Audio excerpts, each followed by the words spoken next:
Cover head cylinder berfungsi sebagai penutup ruang kepala dari bagian luar mesin agar tidak kemasukan benda asing yang masuk.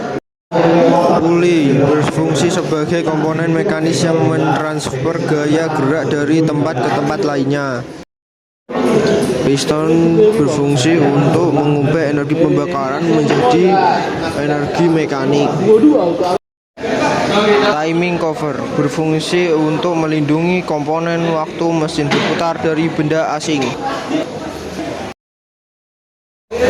Rantai kamprat berfungsi untuk menyalurkan tenaga dari poros sengkol dan poros nok. Flywheel berfungsi untuk menyimpan tenaga putar. Oil pan berfungsi untuk menampung oli dan menjaga sirkulasi oli. Heat cylinder berfungsi sebagai tempat terjadinya proses pembakaran. Gasket oil pan berfungsi membantu untuk mencegah kebocoran oli. Rod atau push rod berfungsi untuk menghubungkan gerak noken ke pelatu klep. Sprocket gear berfungsi untuk memutar camshaft. Rocker arm axle untuk menjaga celah antara rocker arm dan katup. Tensioner berfungsi untuk menyelaraskan putaran rantai kamprat.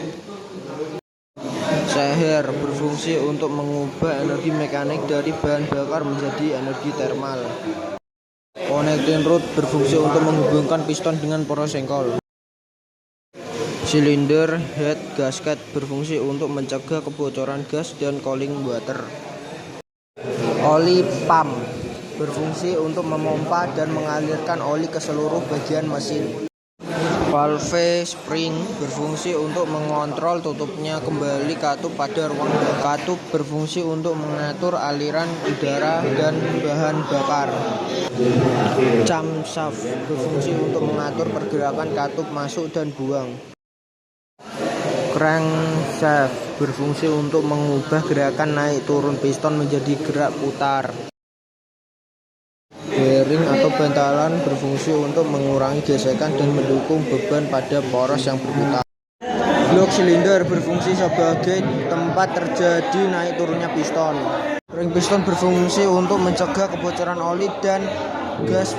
Pin piston berfungsi untuk menyambungkan piston dengan batang piston. Oli pump strainer berfungsi untuk menyaring kotoran oli.